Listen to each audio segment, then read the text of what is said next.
And now I can say, please start your talk. The stage is yours. Thank you. Hey, good afternoon. Well, so it's the last talk session. Everybody's tired. I try to be a little bit light as much as I can. Well, I'm an instructor at the University of Jordan. I'm also involved in a joint program for PhD in the University of Lorraine and soon in the University of Oslo. My topic is about automatic accompaniment to Arab vocal improvisation. I will focus more on the evaluation step and mostly on the subjective evaluation, especially the user experience, but we need to go through it step by step. So in the beginning, I will introduce the vocal improvisation, what we call mawal, or istikhbar in the Maghreb, as well we call it. Then I will discuss the idea as the statistical machine translation problem, and then I will do a kind of presentation for the objective and subjective evaluations before discussing briefly implications for musicological interdisciplinarity.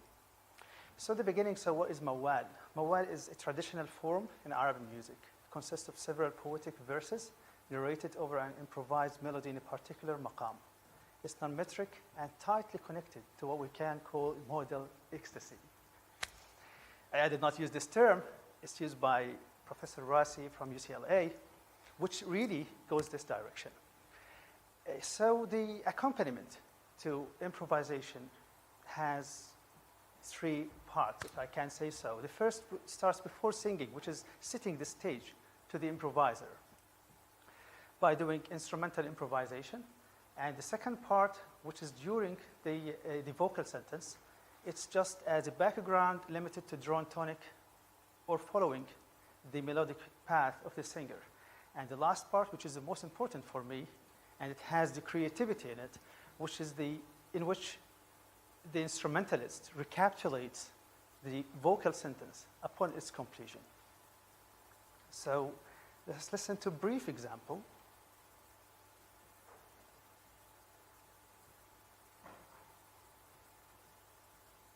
Loading.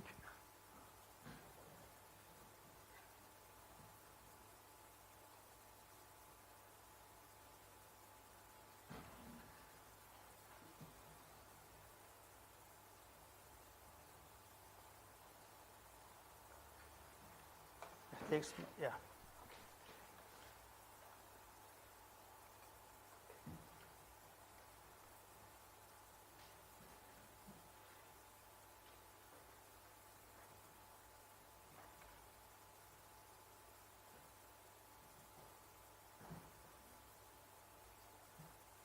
Well, I think to avoid delay, maybe we can just get to the backup file here.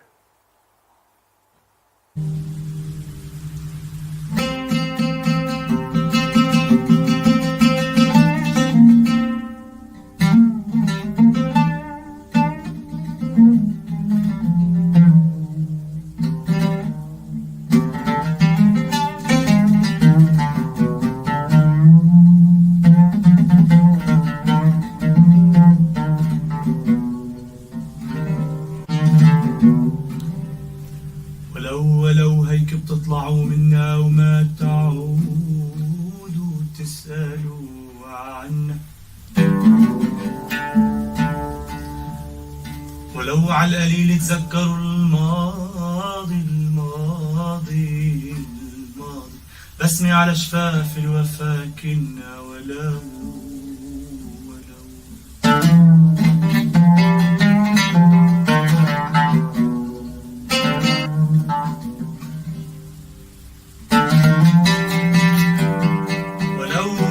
هيك بتتركوا المجروح،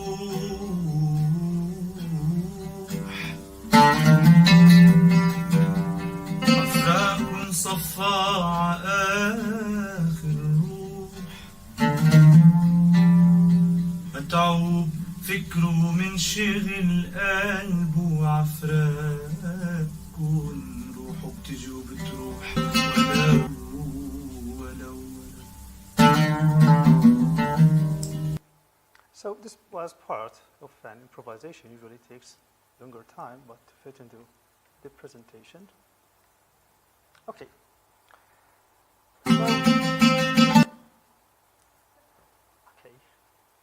So these were students in the music department at the University of Georgia, but it's difficult to find such talented instrumentalists portable with us all the time. So sometimes we might need to do kind of solutions for that. And this is why we started this idea. We said, why don't we just develop a model that helps us in case we don't have, at some time, someone to help us with the instrumental part, and we wanted to do the vocal part. So we suggested, we imagined actually melodic accompaniment as a statistical machine translation problem. Because actually what we call it, this kind of accompaniment, we call it literally tarjama in Arabic, and it means a translation. So we translate the vocal sentence into an instrumental sentence. So each vocal sentence, vocal idea, whether short or long, is considered a distinct sentence. Same is applied to instrumental response. So here we can have a vocal sentence like here, and then you have an instrumental response for this sentence. So musical sentence consists of textual symbols that refer to scale degrees and quantized durations. So these are very small motives, actually, just for presentation purposes. Usually sentences are much longer. But so if we have two notes on maqam bayati, which has the tonic on D, so this is the first here, the scale degree. And then the duration, we have a quantized duration from 1 to 8. 8 is the maximum and 1 is the minimum. Because, of course, we cannot have infinity number, so we want just to limit our vocabulary as we are dealing with translation. So we have two notes here. We have 4 representations for them, and the same for the instrumental part. So as long as we are talking about computer music and machine learning, so this means that we should have a big corpus. Unfortunately, we don't have this corpus available. And it's difficult to find transcriptions for improvisations. So how about accompaniment improvisations? So we had to build it ourselves. And we cannot just use available online resources because it will be somehow challenging because it's melodic. And when different instrumentals play together, it becomes heterophonic. And frequent modulations from maqam to another. We have several maqamat. We have tuning variations from one region to another, noise, or actually this interaction between people who are playing and people who are listening to that, which makes actually the problem bigger. So automatic transcription from available resources is not a good idea for the moment. So what we do actually is we replace the real oud by a MIDI keyboard. And this is what some musicians do actually. They perform with the keyboard, let's say Arab keyboard, that has it can play Arab maqamat, and it has a pitch bend and whatever. So this case made it somehow easier for us, so we don't have to do the transcription for the instrumental part. We just receive MIDI messages and do the required settings for that. But for the vocal melodies, we do automatic transcriptions, or actually retrieval for that. But while we set the environment of the recording controlled as much as possible, so we have our own settings for the maqam, for the quietness and whatever. We started by about 2.8K corpus, 2.8 sentences, and now with this improvement level, we got about 4K. When we talk about 4K parallel sentences like vocal and instrumental, this is tens of hours of recordings.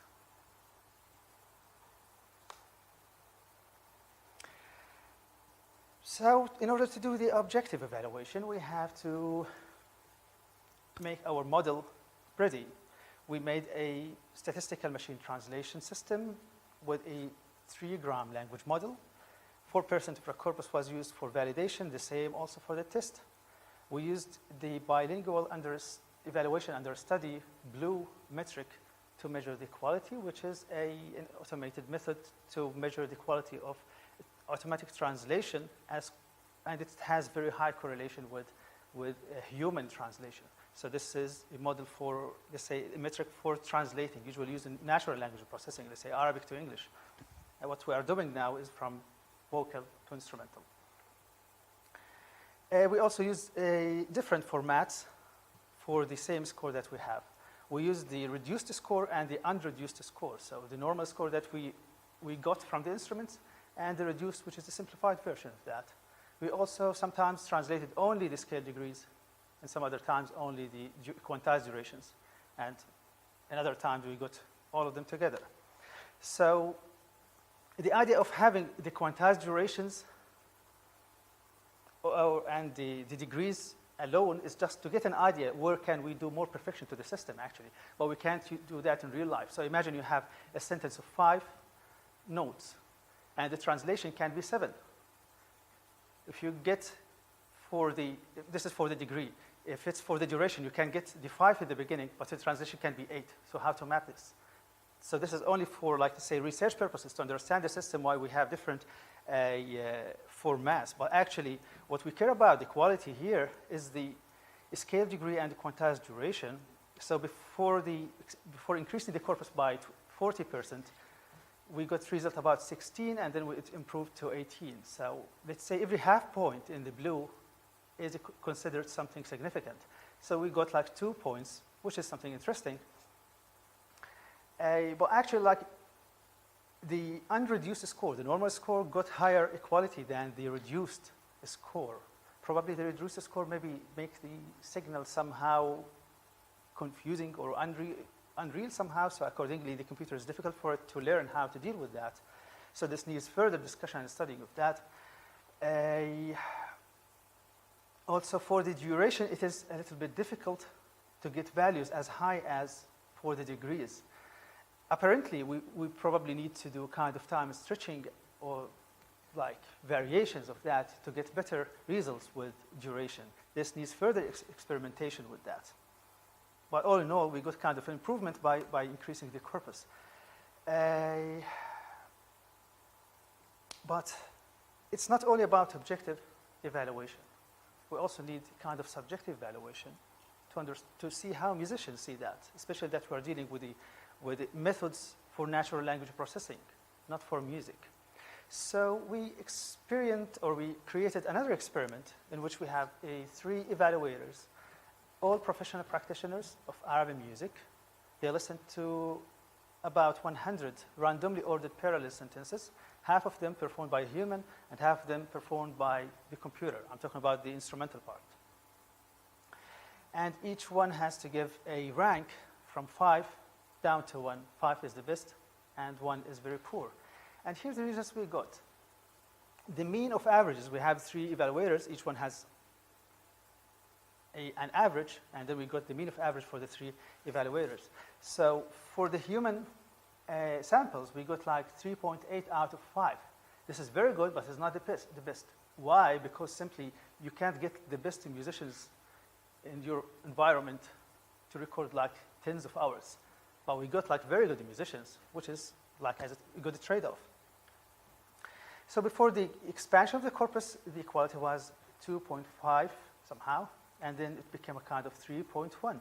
And this helps us somehow map the blue measure, which is for natural language processing, as compared to its use in music, because we are using a measure that's for language processing. So this gives us an idea how to deal with that. What I found actually very interesting here, the range of averages, the differences between the 3 evaluators, all practitioners. For the human, they did not disagree, let's say. They agreed very well about that. Only, let's say, from 3.7 to 4 out of 5, it's something very close to each other. But for the computer here, look at the final system that we have, 2.6 to 3.7, which is more than 1 point out of 5. Disagreement. So one is giving higher and the other is giving very low compared to that, which really here raises the idea that, well, like, when we discuss about automatic composition in general or accompaniment in particular here, like people are really to disagree. We're having kind of debate. Some people like it more, some people like it less. Something has to be taken into consideration. So another part of the experiment was also to categorize the sentences according to length. So we have this categorization for them. Well, it's known in natural language processing for translation that when the sentence gets bigger, the quality gets less. You might try that with Google Translate, for example. Whenever the sentence, I think even Google Translate give you a limit for that. So this is normal that when sentences goes longer, the quality can go a little bit less. But what I found interesting here in the results, at some part here, let's say like 2.7, which is less than everything here. So when the sentence is somehow in like not too short as 1 or 2 notes, but actually not so long. So it's a kind of motive or phrase, probably.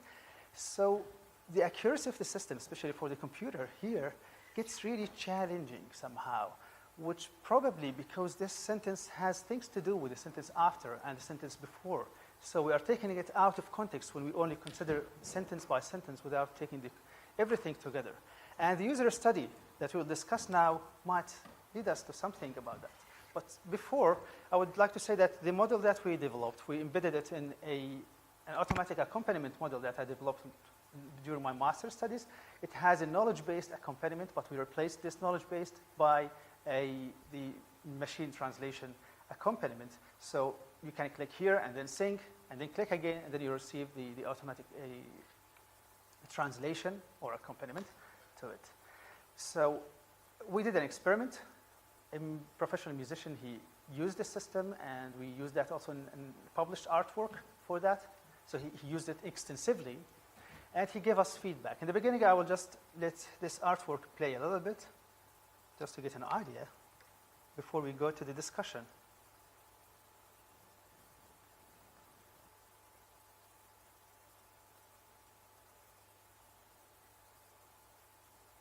إنا وله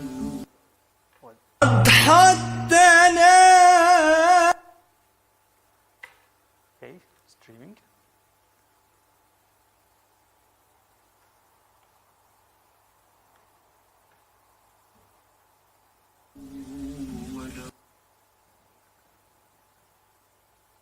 Or we just go to the backup version.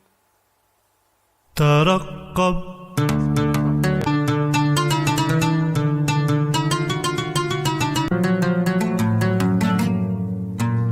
أضحى الثناء بديلا عن تدانينا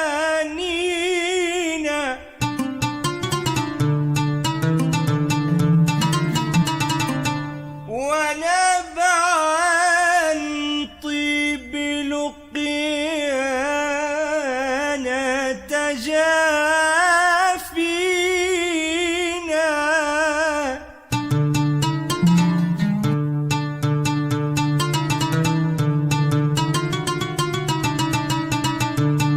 إن الزمان الذي ما زال يضحكنا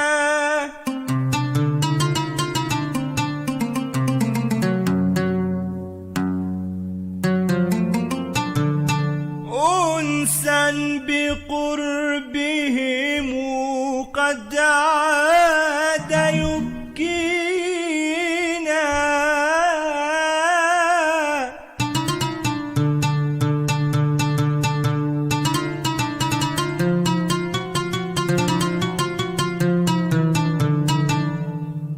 So this was only part of it, but apparently playing from different resources. Well, so then we asked the musician about the advantages. And he said machine processing speed, tuning, successful recruitment of vocal intervals, and instrumental responses. But the challenges are the machine alters the direction of melodic path. And this is considered a kind of infringement in his absolute leadership. And this is the final example here that we did not take into consideration. The musicians, when they were recording, sometimes they have like kind of gestures. They talk to each other than singing, other than just singing. This is the last example, 20 seconds. بسني على شفاف الوفا كنا ولو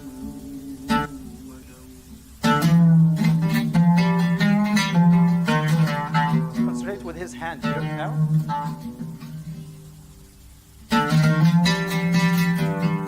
ولو هيك So actually he said, go to the fifth interval. So while sometimes the system did not understand that. So this is why sometimes the system can give you like feedback, can alter the path, because when we did the collection of corpus, we did not take that into consideration.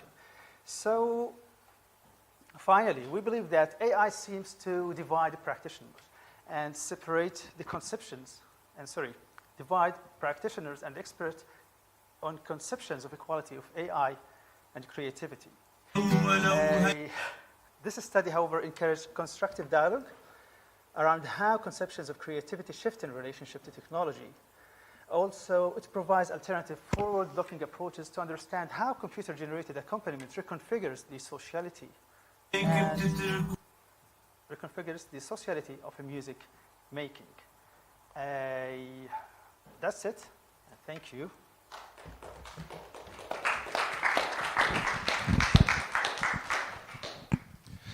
Well, thank you very much, Fadi, for your presentation and the examples. And now, please, the floor is open for some questions, comments. Okay, you first.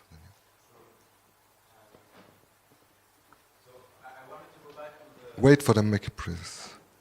Thanks. Hello. Thank you very much for a very interesting presentation. I personally, I love Arabic music, so I was very interested to see your presentation and to see what was going to be.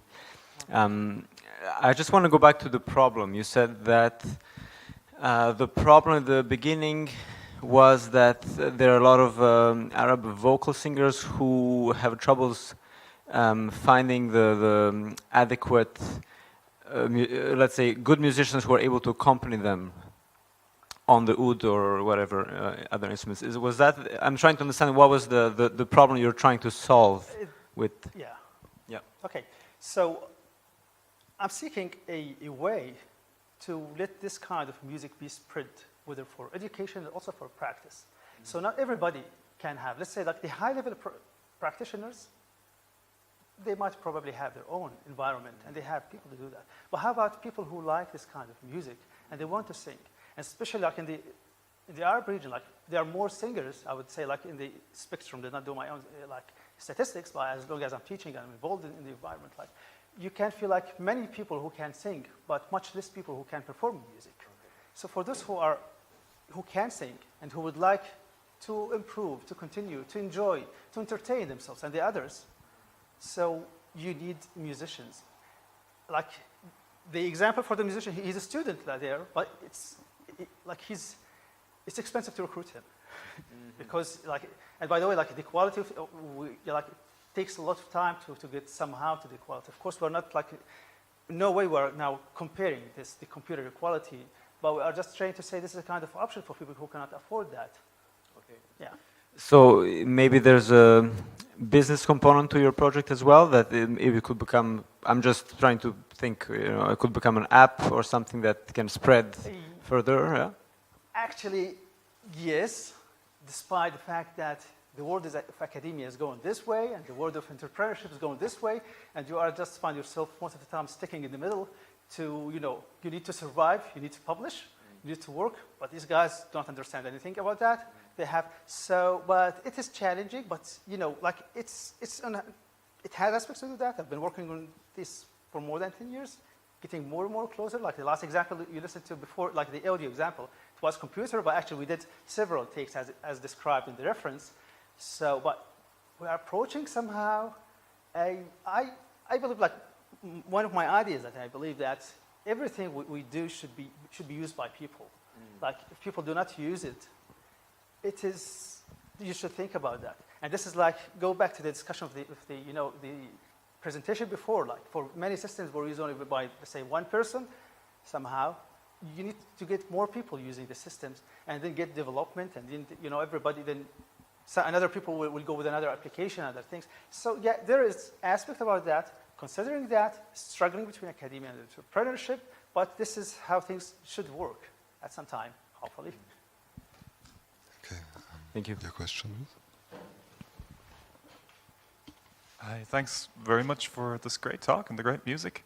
I was wondering, or it struck me that many of the problems and issues you encountered are almost global, from a music perspective, global problems, problems of communications, gesture. So I wondered if you see an application for this type of software also being used in other styles, even though I know you wrote it very specifically for this musical tradition. Like, I'm reading, and sometimes I see like the different applications, services, and also reading research about that. There are lots of approaches. Like, the time here for the talk is very limited, so it barely like was to get some idea about what we have started. But actually, like, if you go to other publications, you'll find like some kind of literature review about what others are doing, which is always a good start. But also we have to take into consideration that we are dealing with a melodic structure that is completely different than homophonic or polyphonic music that dominates the Western music. But actually, like in the future, there will be some, especially that when we increase the corpus somehow more, and then we are dealing with statistical machine translation, which needs smaller corpus, but at some time we get bigger corpus, or maybe we can get a corpus from other music and do like different approaches in neural network and others, and then we can like take more, like, let's say I'm following some other research, but it's too early to take that in a particular frame for this particular project. Okay, thanks. One brief question, please, with brief answer. Yeah, maybe it's more a comment. I was wondering if you had also looked at the early work that George Lewis did with creating like improvising, like computer improvisers to play along with. And then also whether you took a look at Nick Collins' work on sort of creating like algorithms that automatically generate, for example, pop songs. And he also did one for electroacoustic music. I don't know if you're aware of that work. Oh, the name, sorry? George Lewis is the first, and Nick Collins is the other one. Well, I will look for these names. I don't know if I passed by, but because, like, we're not the only people doing that. But apparently, as far as I know, like for let's say Middle Eastern music, maqami music, I did not see other examples than the one that, or let's say than the models that we are trying to develop. But of course, for other melodic, polyphonic, homophonic, there are plenty of examples, plenty of approaches, algorithms being developed, whether as a knowledge-based or as a machine learning. But for our early work, we have also some examples on the internet. I don't know if we can have now, if we have time to run with that, which is the knowledge-based, which is good somehow, but still like not as good. You know, artificial intelligence is a kind of intelligence. It is. Yes, thank you very much. We have 2 minutes for going to the next presentation. Thanks a lot. And this looks like a conversation you can have later, Yeah. the two of you. Yeah, very Okay. cool indeed. Yeah, thank you. Thank you very much.